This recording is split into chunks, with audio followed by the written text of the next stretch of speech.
Hey guys, we're back here working on the 04.5 LLY Duramax. We're going to get the passenger side suspension components and brakes, wheel hubs, bearings, knuckles, ball joints, all that torn down. Let's make it happen. We're going to start by taking this wheel hub extender off. This is a dual rear wheel truck, so this is always in the way. Start by taking the hub extender off. This is a dually, so single wheel trucks won't have this.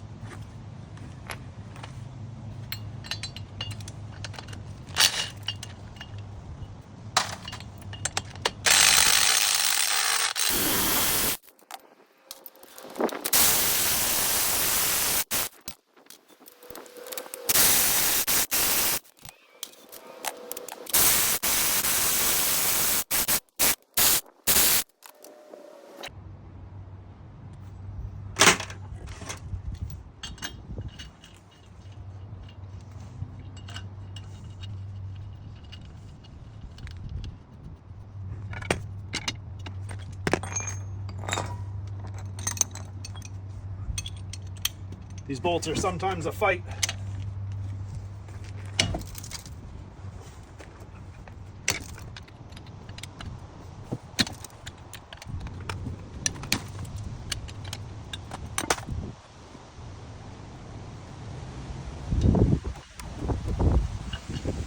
I try to put lug nuts to cover the studs just so we don't damage the threads on them.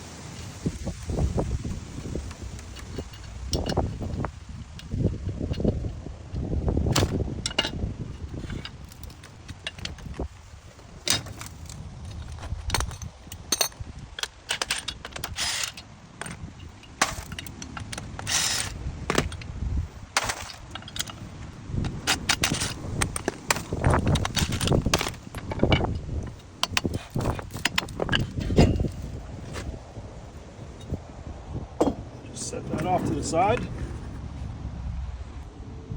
Alright guys, before we go any further, we're going to take off this axle nut.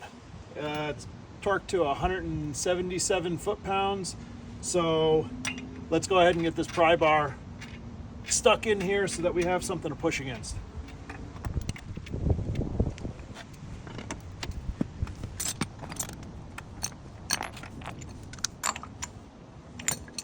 It's going to be a 36 millimeter.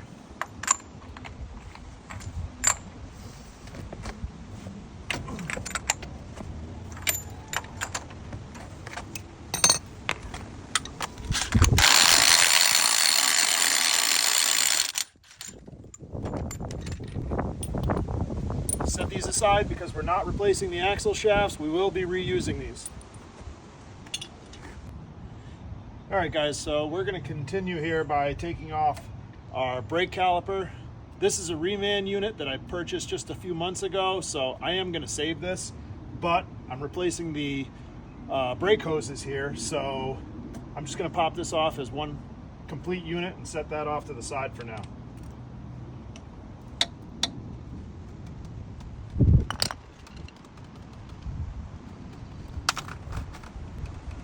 Make sure that you have both of these copper crush washers that come off of your banjo bolts.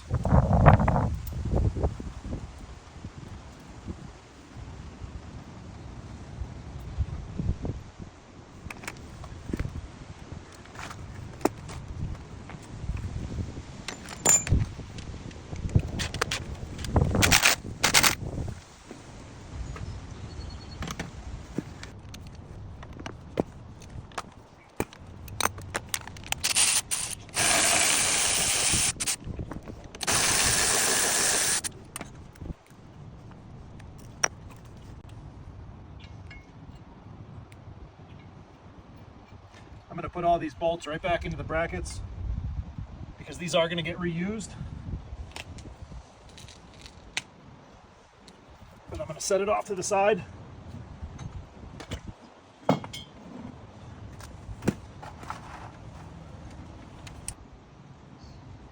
Okay guys, so the next step is going to be to remove this brake hose. I'm going to try my hardest not to break this fitting up top here. They tend to seize on there. I don't feel like replacing all the steel brake lines, so I'm going to be really easy with this. It's also good to note that it is proper maintenance to change your brake fluid every once in a while. It holds on to moisture and it promotes internal failures on your calipers. If you've ever had a stuck caliper, it's because the interior of the caliper is rusting, probably from moisture in your brake fluid. So let's get after it. Okay.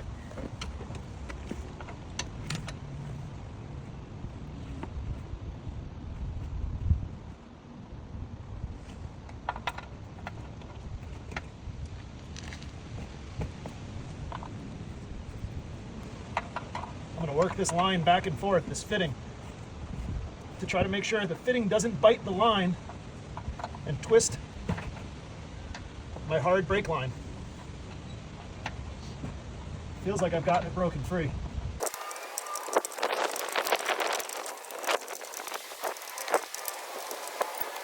And I've got a little plastic plug I'm going to throw in the end of the brake line here. I don't want my master cylinder to completely dry out before I put fresh fluid on it.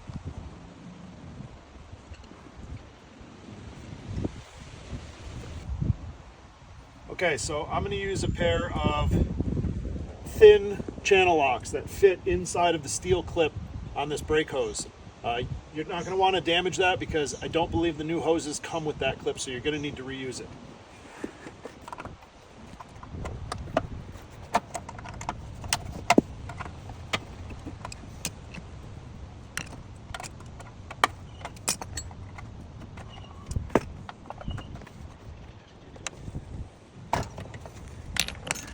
And there it is.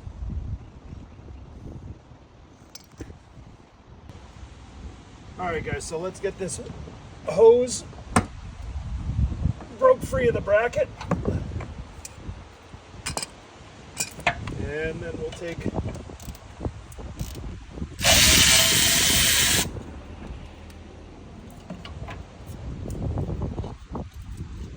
going to save this bolt in case I need it. I don't know if it comes with the new hoses or not. I'm also going to save this one.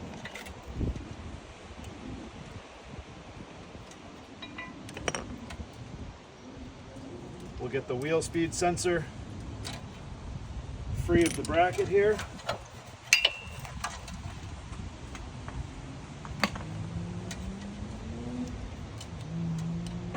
While we're working on the wheel speed sensor, we'll take the one plug out. It's got a single clip above the shock. That's our wheel speed sensor for our hub. Okay, so let's continue by getting into the wheel hub here. This brake rotor's loose, so we'll just pull that off. As you can see, we've got a pretty significant amount of rust here. Well,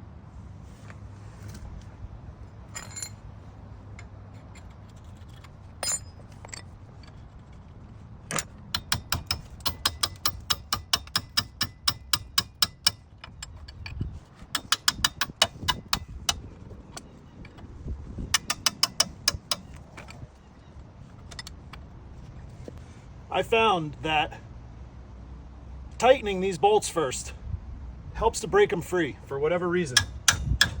If anybody's wondering why I'm going the wrong direction with it first.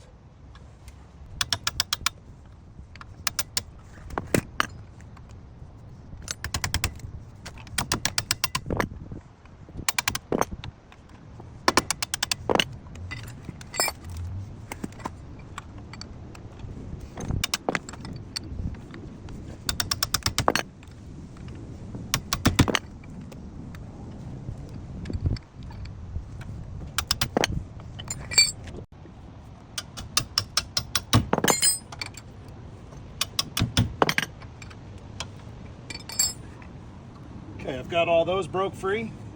I'm gonna take them off with a ratchet.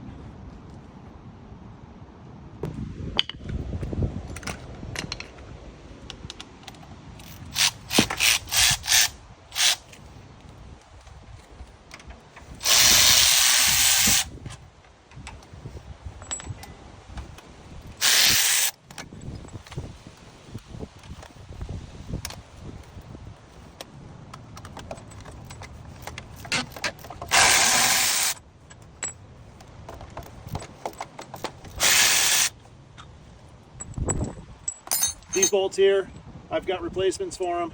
I'm going to run the Kryptonite brand. I ordered a set off of Amazon that was $20 cheaper, and they were clearly Chinese. I don't think putting Chinese bolts on the wheel hub, which essentially carries the entire weight of the truck, 4 of them per side, is very smart. So just make sure what you guys buy.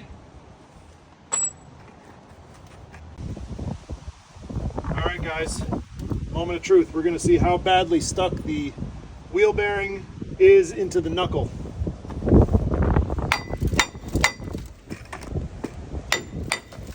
This one's going to break free pretty easily.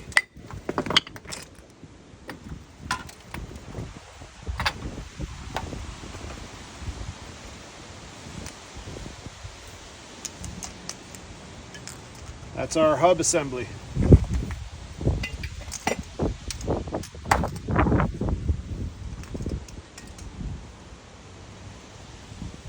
I think we'll replace these too. Okay guys, the tie rod end separation from the knuckle, very easy. I'm going to use a 22 millimeter box end wrench. We'll get the nut broken free. Bring the nut up on the stud here. Now, this is a tapered connection. I'm going to take a solid steel hammer, not a dead blow. Nice and heavy, 4-pound. One hit, it's separated.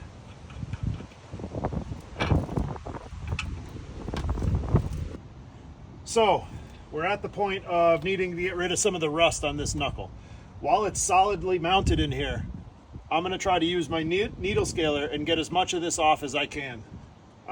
It's an awkward part, and I think it's going to be much easier while it's held in place by the suspension than flopping around on the ground. Listen guys, as always, put something over your eyes and put something in your ears.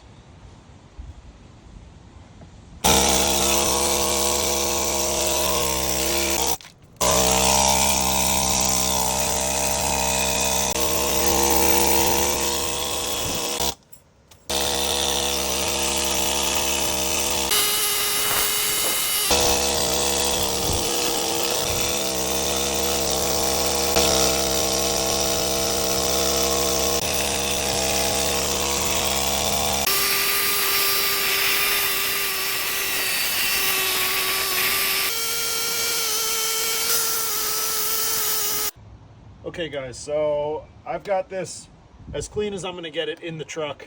We'll finish it up once it's out. Right now I'm going to get it separated from the upper and lower control arms. We'll get that set off to the side. So we're going to start by taking the cotter pins out, top and bottom. I've got a pick tool and a pair of side cutters. I'm going to try to work this out of here. It's pretty bent up and rusted. I've also got a replacement, so I'm just going to do whatever I can to get it out.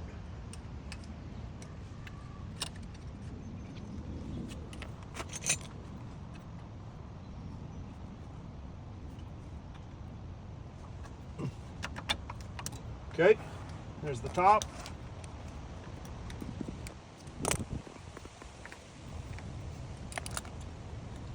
Going to cut off the excess of the backside so I don't have to pull it all the way through.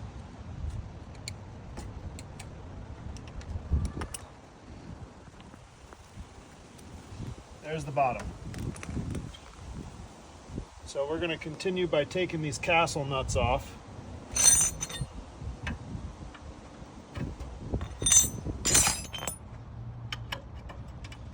Okay, seems like the top is a 3/4.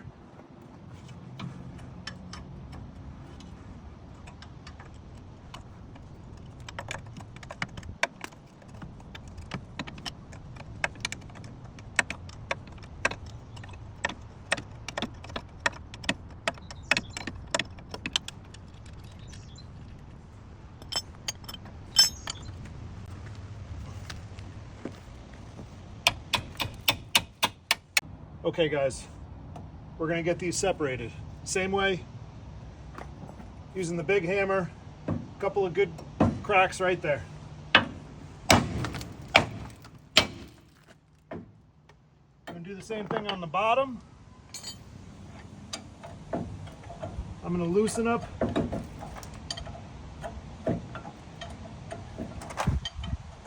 the nut.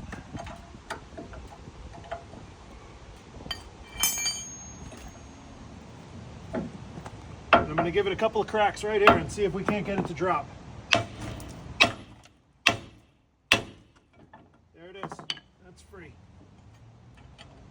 So we'll continue taking this castle nut off.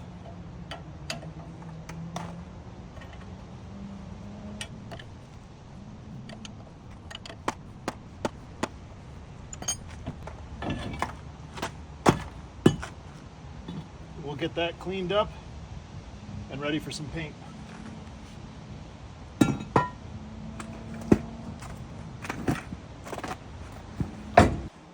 All right, I think we're gonna get this shock out of the way. That way we can work on our upper control arms.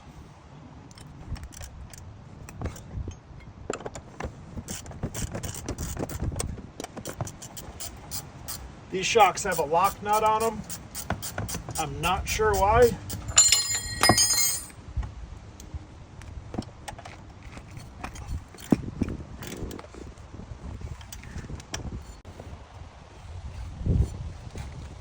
Okay guys, I think I'm going to hold on to the shock body with a pair of channel locks because it's turning on me.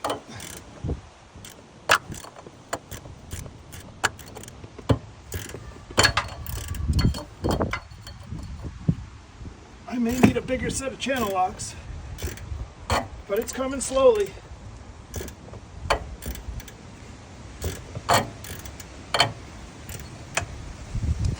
Okay, let's get a bigger set. Okay guys, I think these will hold it.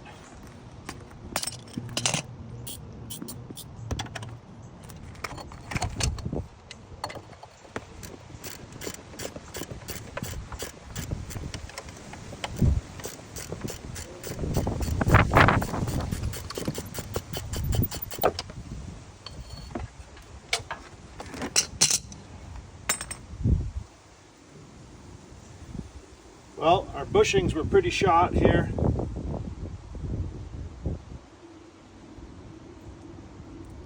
Yep, those have about had it. Let's get our lower bolt out.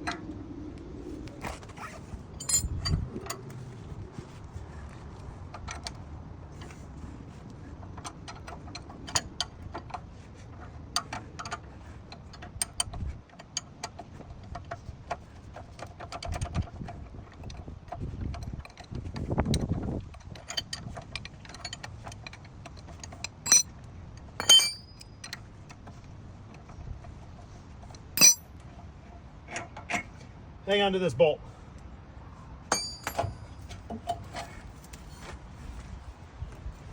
That shock body's pretty rusted up.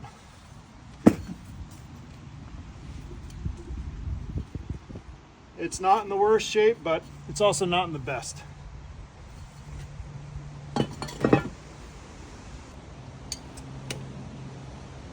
So I think we'll continue by taking this upper control arm off. This side looks to be in a lot better condition than the other side. I had quite a bit of rust. I think that's loose enough.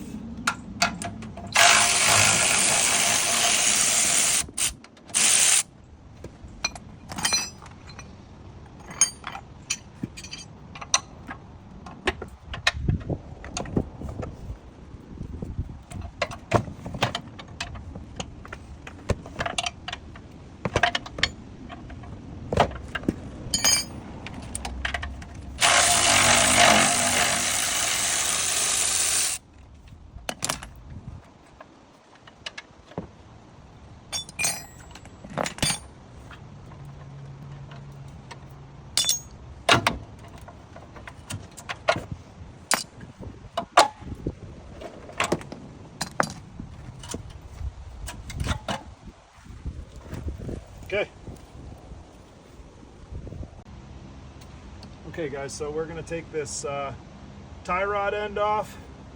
It feels pretty loose and sloppy. This one feels pretty crunchy. It's definitely time.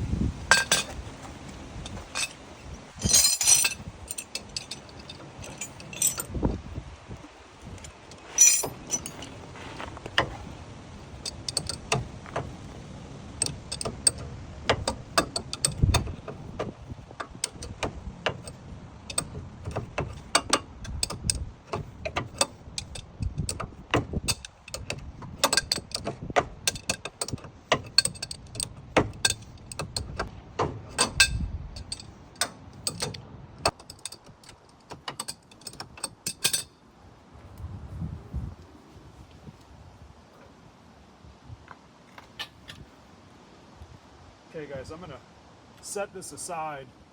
I'm gonna use the length of these to set my new ones to try to get close so that I can drive to the alignment shop and hopefully not burn my tires off by the time I get there. All right guys, the last thing we're gonna do is pull off the bracket for the bump stop, and then I will get into needle scaling the rest of this, getting it ready for paint.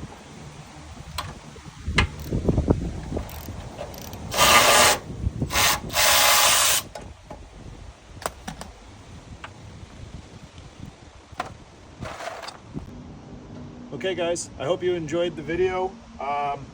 We've got the passenger side and the driver side completely torn down now. I'm gonna needle scale this, get it ready for paint, do a quick and dirty paint job on this. If you enjoyed it, like and subscribe, and keep an eye out for our next video when we go and reinstall all of our new parts. Let's make it happen.